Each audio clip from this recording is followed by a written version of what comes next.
Hey friend, please subscribe. 1 second for you. Big deal for me. It's strange how one sentence can change everything. You think you know someone, you build a future with them, and then, just like that, the illusion shatters. But let me start from the beginning, though I'd like to think that the beginning was the moment everything should have ended. I've never been one to trust my gut instincts. It's always been easier to suppress the nagging feeling, to let it fade into the background noise of daily life. I thought I was just overthinking things when I started feeling like something wasn't right with Sarah and me. But it became undeniable. I didn't see it coming, though. Or maybe I did, but I refused to acknowledge it. I always considered myself a reasonable guy, someone who believed in communication, in openness, in trust. But when the person you're with tells you, time and again, that everything is fine, it's hard to accept that it isn't. And when they look at you with those eyes, the eyes that once told you everything you needed to know about how they felt, it's easy to convince yourself that it's just a rough patch, that it'll pass. The first crack appeared one evening when Sarah came home later than usual. It wasn't something that would have set off alarm bells for most people. She had been working late, attending to some event, but I had learned the hard way that this working late excuse was starting to feel too frequent. I knew she had friends who liked to go out, and at first, I was okay with it. Everyone needs their space, right? But tonight, she came in, wearing that tight smile, the one she wore when she was hiding something. She was dressed in something a bit too provocative for an office party. My heart did a little flip as I watched her slide into the living room, tossing her jacket onto the armchair, like everything was normal. I didn't say anything at first. I didn't want to sound paranoid, accusatory. But the truth kept pressing at the back of my mind. Hey babe, how was the event? I asked, casually, though my voice betrayed a hint of concern. She smiled, but there was an odd coldness to it. It was fine. Just tiring. You know how those things are. Lots of people, lots of talking. She shrugged, pulling a bottle of wine from the fridge. Her tone was too rehearsed, too dismissive. It wasn't like her to be so uninterested in sharing details. Right. I paused, watching her. Something about the way she held herself felt off. You're, sure everything's okay?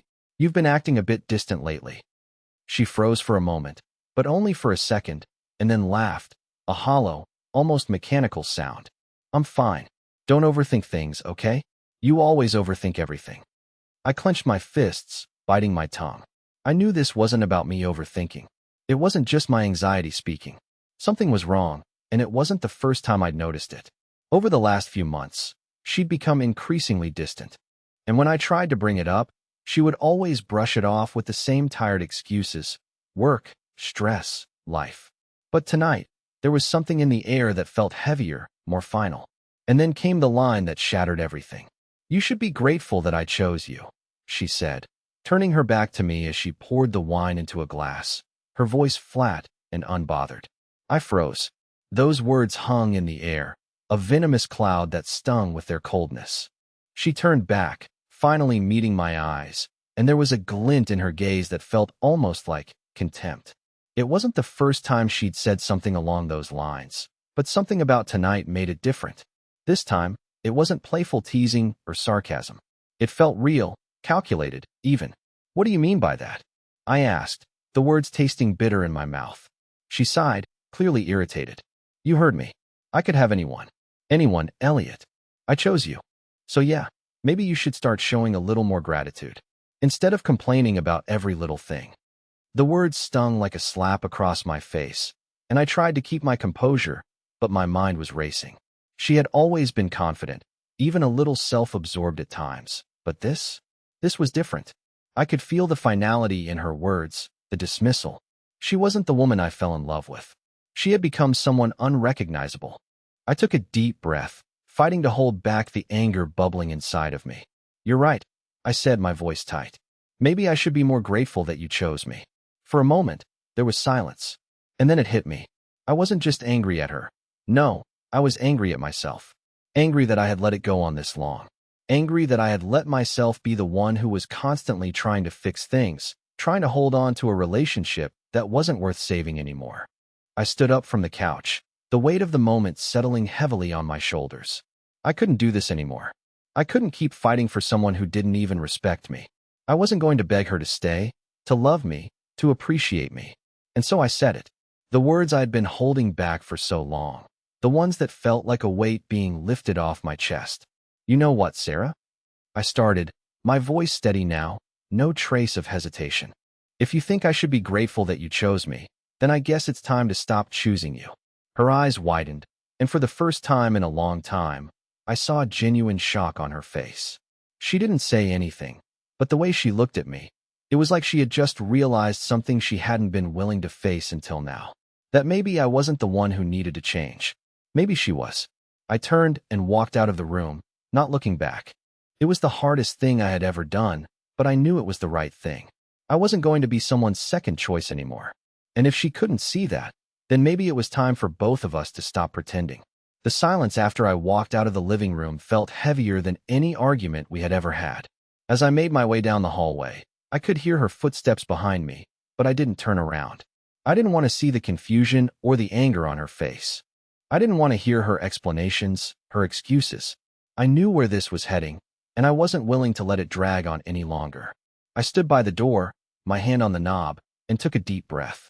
Everything in me screamed to just leave, to walk away from the relationship that had once meant everything to me.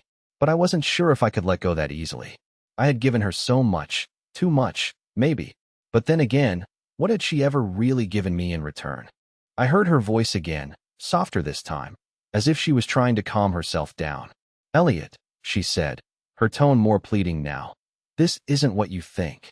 I wanted to ignore her. I wanted to just leave, but something inside of me stopped me.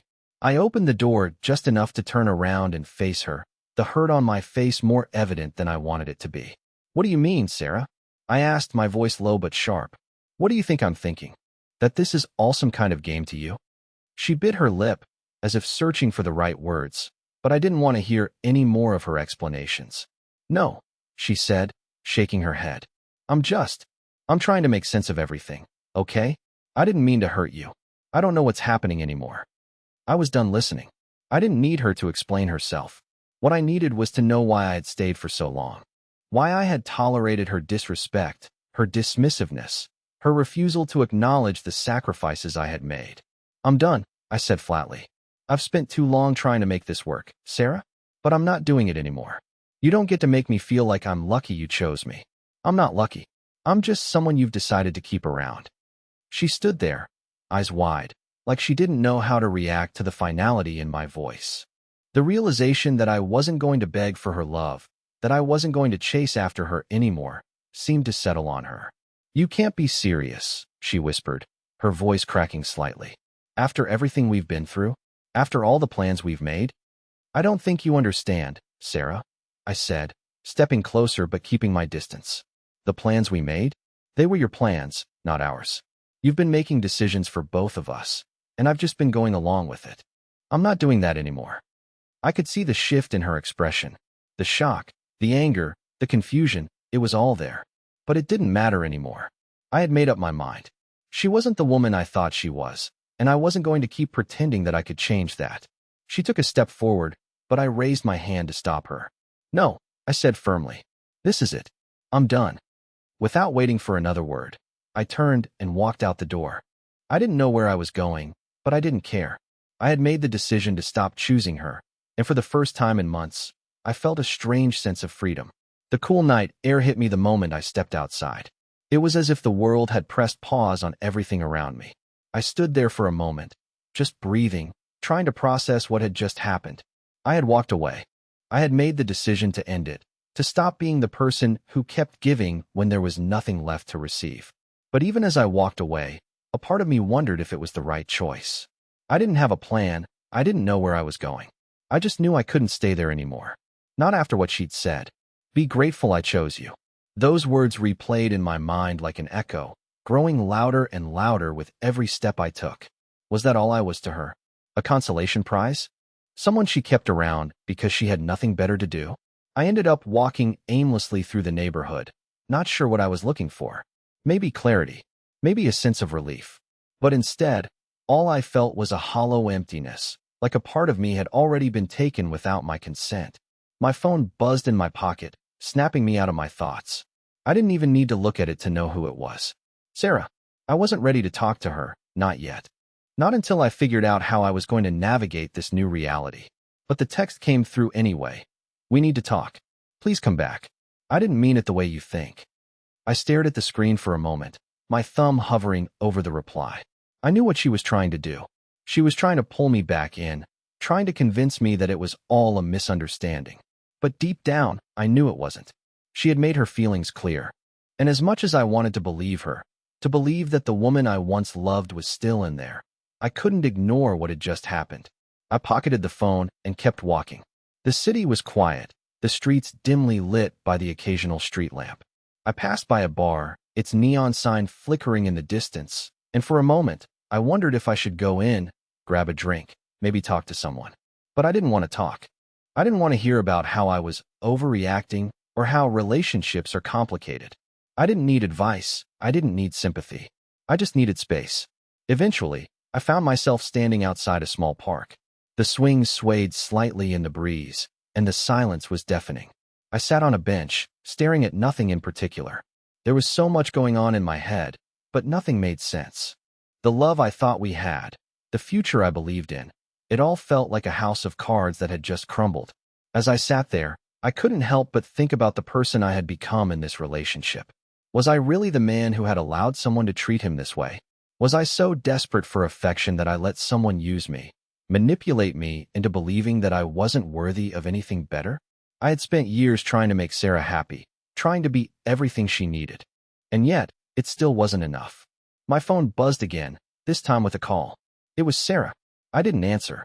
I wasn't ready to hear her voice, the same voice that had once filled me with warmth and love, now filled with guilt and desperation. I sat there for what felt like hours, just lost in my thoughts, until the cold started to bite at my skin. I stood up, stretched my legs, and started walking again, not really knowing where I was going. The city was still, the streets empty.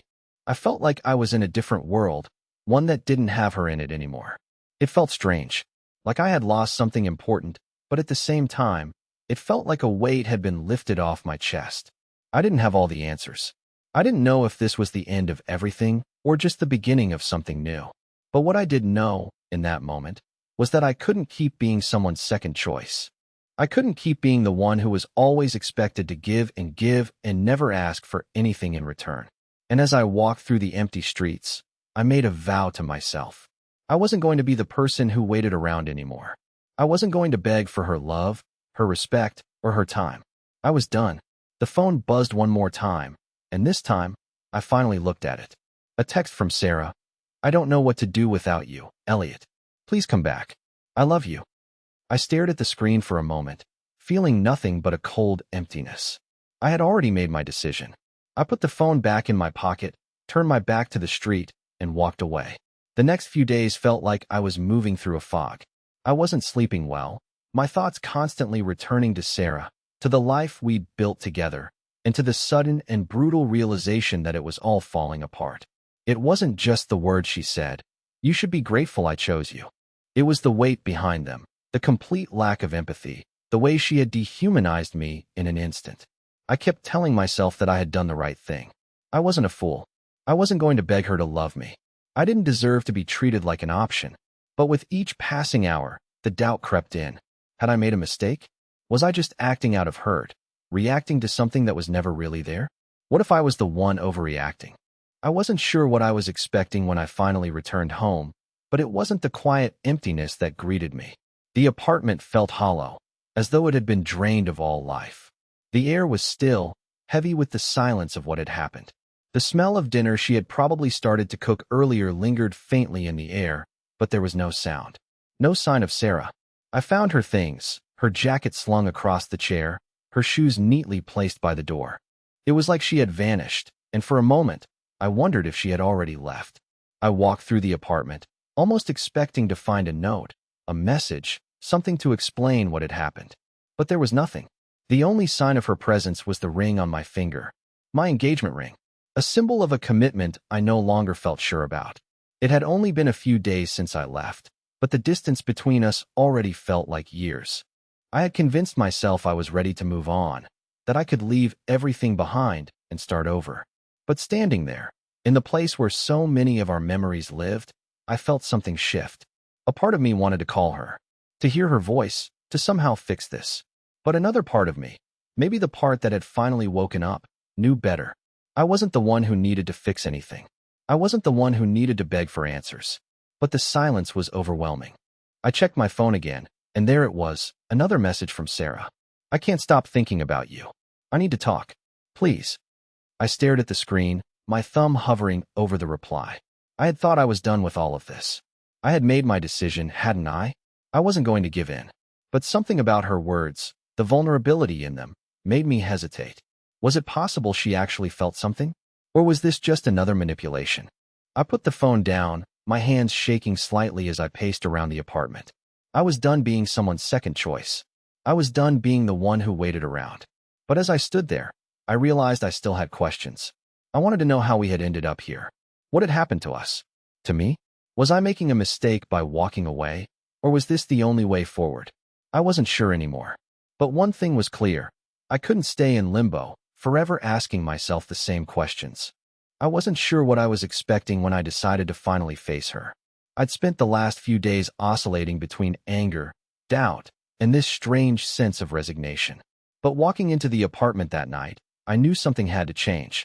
Either we could finally have the conversation we had been avoiding for months, or I could walk out and let the past stay where it was. I wasn't sure which option I was more afraid of. When I arrived, the lights were dimmed. The air felt heavy. And there she was, sitting at the kitchen table, her hands folded in front of her. Sarah didn't look like the woman I had once loved. The confident, self-assured woman who had always been so full of life and ambition now looked small, fragile even. Her eyes were red, like she had been crying for hours. "I didn't know if you'd come," she said, her voice barely above a whisper. It was strange to hear her speak like that, so uncertain, so unlike the person who had been so quick to dismiss me just a few days ago. I stood at the doorway, hesitating for a moment. My heart was racing, my mind filled with 1,000 questions. But I couldn't just stand there. Not anymore. "Why did you say it, Sarah?"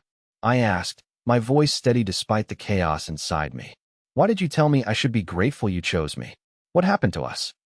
Her gaze dropped to the table, and for a second, she didn't answer. I could see her struggling to find the right words. Finally, she looked up at me, her eyes filled with something I hadn't expected, guilt. "I don't know, Elliot," she said softly. I was angry. I felt trapped, and I lashed out at you. I've been feeling like I'm suffocating, like I'm constantly giving, but no one's ever really there for me. I guess I took it out on you." I stood there, processing her words. Part of me wanted to scream, to ask how she could be so selfish, to tell her how much I had given, how much I had sacrificed for this relationship. But another part of me, the part that still cared, felt a strange sense of sympathy for her. It was clear she was struggling, but I wasn't sure if I could forgive her, if I could keep sacrificing myself for someone who couldn't even recognize my pain. "So, what do you want from me?" I asked, the words slipping out before I could stop them. "What am I supposed to do with all of this? You want me to just forget what you said? Pretend that everything's okay?" She shook her head, tears starting to form in her eyes. "No, I don't want you to forget. I want to fix this. I want to fix us." There it was, the plea for reconciliation. The same pattern, the same words I had heard so many times before. But this time, I wasn't sure I could believe her. I wasn't sure I could go back to being the person who would put everything on the line for someone who saw me as an afterthought. "I don't think you understand," I said, my voice breaking for the first time. "I can't just go back to the way things were. I can't keep pretending that I'm okay with being second place in my own life. You've made it clear how you see me." Sarah's face crumpled as if my words had physically struck her. I almost regretted saying it. Almost. But I couldn't take it back. I had been too patient, too understanding. I had tried for so long to make this work, but the truth was, I had been losing myself in the process.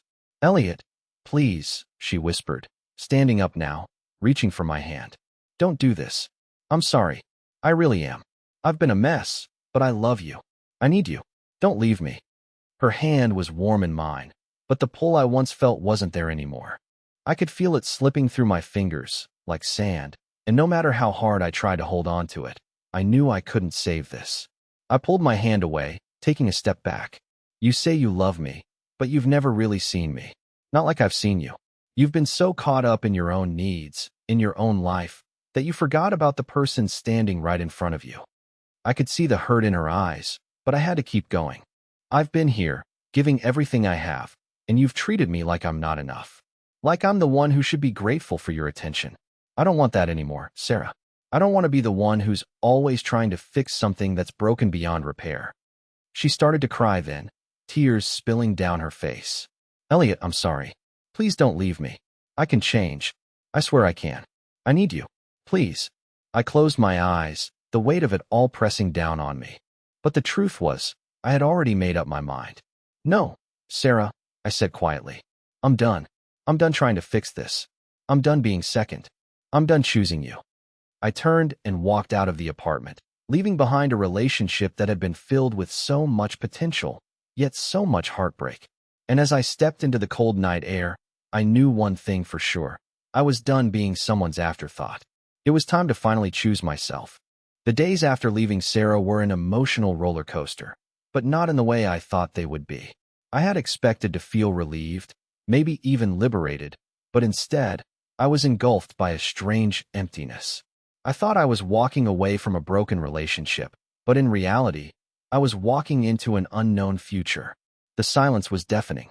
At first, I kept myself busy. Work became my escape.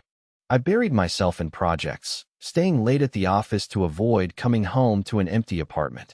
But the quiet would follow me wherever I went. There was no one to text, no one to call.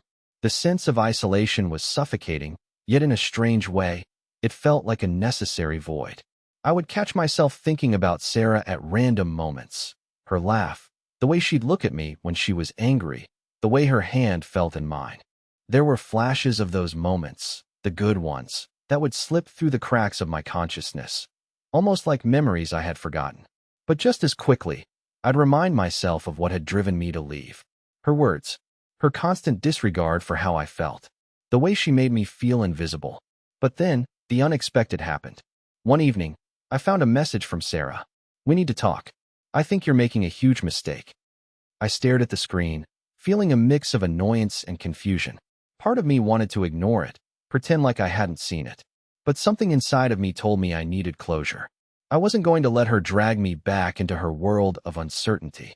I replied, I'm not interested in talking right now. A few seconds later, her response pinged. Please, just give me a chance to explain. I've been thinking a lot about what you said. I don't want to lose you.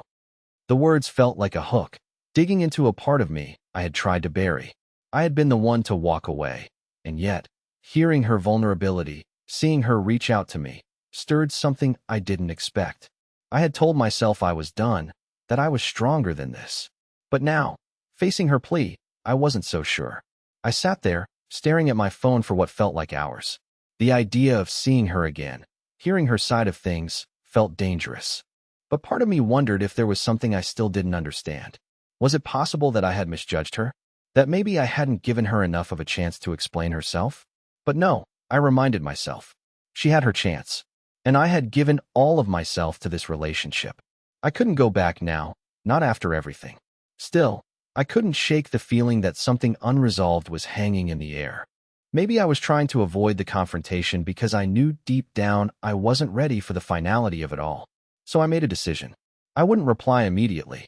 I needed time to think, time to figure out what I wanted, without the pull of her words clouding my judgment. The silence between us had given me a glimpse into my own strength. I wasn't going to be swayed so easily.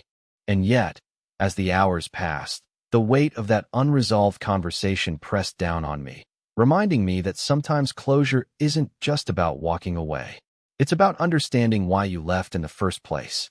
A week passed, and the message from Sarah lingered in the back of my mind. I couldn't escape it.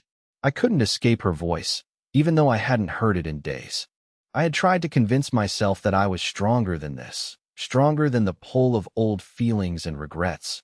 But as the days went on, I realized I wasn't as free as I thought.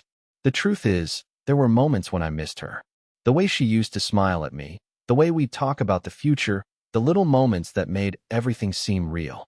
I missed that version of her, the one I had fallen in love with. But that wasn't who I was dealing with now. The woman I had left behind was someone different. Someone who had discarded my feelings. Someone who had made me feel insignificant. Yet, I couldn't ignore the fact that she had reached out. It was the first time in a long time that Sarah had actually seemed vulnerable, genuinely sorry for what had happened. It was a side of her I hadn't seen before, and as much as I didn't want to admit it, it made me question everything I had convinced myself of over the past week. I knew I couldn't ignore her forever. I had to face her, and figure out if there was any chance of reconciliation, or if this was just another way for her to manipulate me back into her life. The last thing I wanted was to go back to a cycle of hurt, of trying to fix something that couldn't be fixed. But the part of me that had once loved her couldn't let go so easily. So I did it. I called her. Her voice on the other end of the line was tentative at first, like she wasn't sure how I'd react. "Elliot?" she asked, her voice shaky. "Yeah, it's me," I said, trying to keep my tone neutral, but I could feel the tension building. I didn't know if you'd pick up," she admitted. "But I needed to hear your voice. I've been thinking about everything you said. About us. And I know I've made mistakes." I let her words hang in the air for a moment, not sure what to say. I wanted to feel angry, wanted to lash out for all the hurt she'd caused, but instead, I found myself listening. Something about the vulnerability in her voice made it hard for me to shut her out completely. "I didn't just hurt you, Elliot. I hurt myself, too," she continued, her voice trembling. "I've been so focused on what I wanted, on what I thought was important, that I didn't see how much I was hurting you. I didn't realize what I had until it was almost too late." I could hear the regret in her voice, but it wasn't enough. It wasn't enough to erase the pain, the frustration, the betrayal I felt. I had spent so long trying to make things work, trying to give her everything I had. And yet, it had never been enough. But the thing that hurt the most was how she had made me feel small, how she had made me question my worth. And now, she was trying to undo all of that in one phone call. "Sarah," I said, my voice softer than I had intended. "I can't just forget what happened. I can't go back to being the person who would bend over backward for you, hoping that you'd one day see me. I've already done that. I've already given too much." "I know," she whispered, "and I hate myself for it. I don't expect you to forgive me right away, but I need you to know how sorry I am, how much I regret everything." The silence between us stretched, and I could feel the weight of her apology pressing on me. It was genuine, I could tell. But was it enough? Was an apology enough to erase the damage that had been done? "I don't know if I can forgive you, Sarah," I said quietly. "I'm not even sure I can go back to what we had. The trust is gone." Her voice cracked. "I understand. I needed to tell you that I love you, and I'm sorry for everything I've put you through." And there it was again, the words that had once meant so much, but now felt hollow. The love I had once felt for her was still there, somewhere, but it had been buried beneath all the pain and resentment. "I don't know if I can be that person again," I said, my voice heavy with uncertainty. "Maybe I'm just tired of trying to fix something that might never be fixed." "I get it," she whispered. "I really do. But I had to try. I had to say it." We sat in silence for a few moments, both of us lost in our thoughts. Then I spoke again, this time with more finality in my voice. "I think we both need space. We need to figure out who we are without each other." I could hear her breath catch on the other end of the line. She wanted to argue, to tell me that she was sorry enough to make things right, but I couldn't keep listening to that. I had already made my decision. "I think it's over, Sarah," I said, each word feeling heavier than the last. "For both of us." And with that, I hung up the phone. The days after that phone call were some of the hardest of my life. It felt like I was living in a strange limbo, caught between the life I had left behind and the uncertain future ahead of me. But as the weeks went on, something changed. The fog I had been walking through slowly began to lift. I started focusing on myself, something I hadn't done in years. For the first time in ages, I was doing things because I wanted to, not because I was trying to hold a broken relationship together. I took up hobbies I had abandoned, reconnected with old friends, and spent time traveling. I was learning to be me again, the man I had forgotten, the one who didn't apologize for his needs, for his desires, for his life. And it felt freeing. One day, as I was walking through a park, I received a message. It was from a mutual friend of Sarah and me. I had stayed in touch with a few people after everything ended, but I hadn't heard much about Sarah. This text was different, though. It wasn't just a casual check-in. "Hey, Elliot. Just wanted to let you know that Sarah got engaged last week. She's with someone else now." At first, I felt a sharp pang in my chest. It wasn't because I still had feelings for her. Far from it. It was because I realized something. She had moved on so easily. She had moved on as soon as I was out of her life. Not because she suddenly realized how wrong she had been, but because the truth was, I had been a part of her life that she could easily discard when she no longer found it convenient.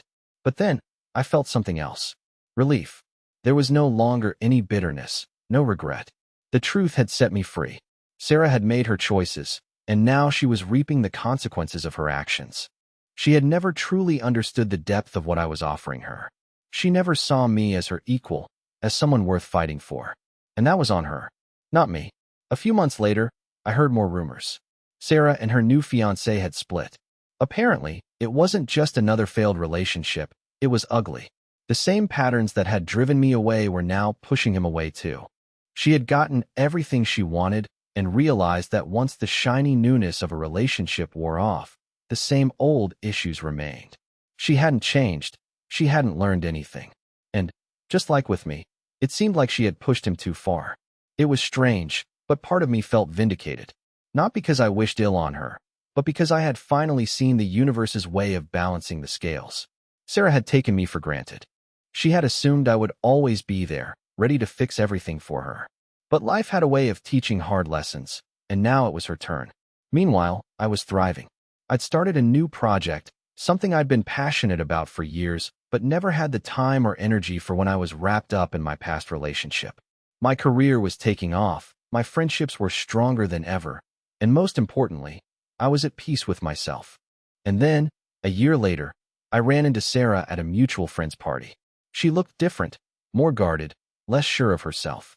There was no smug confidence in her eyes, no hint of the woman who had once told me to be grateful for her choosing me.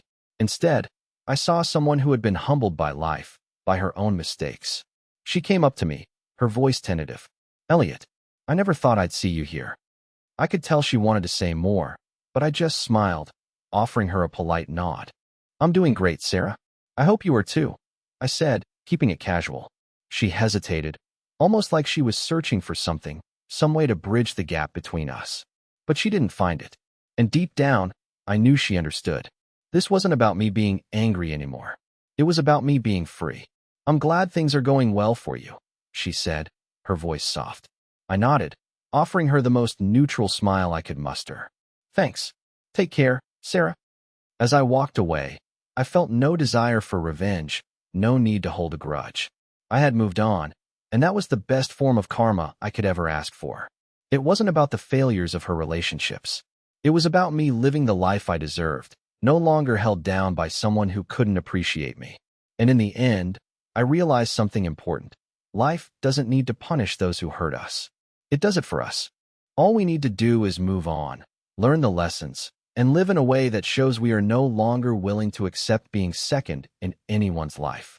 For the first time in years, I felt completely whole. Please like the video and share your thoughts in the comments. I read them all.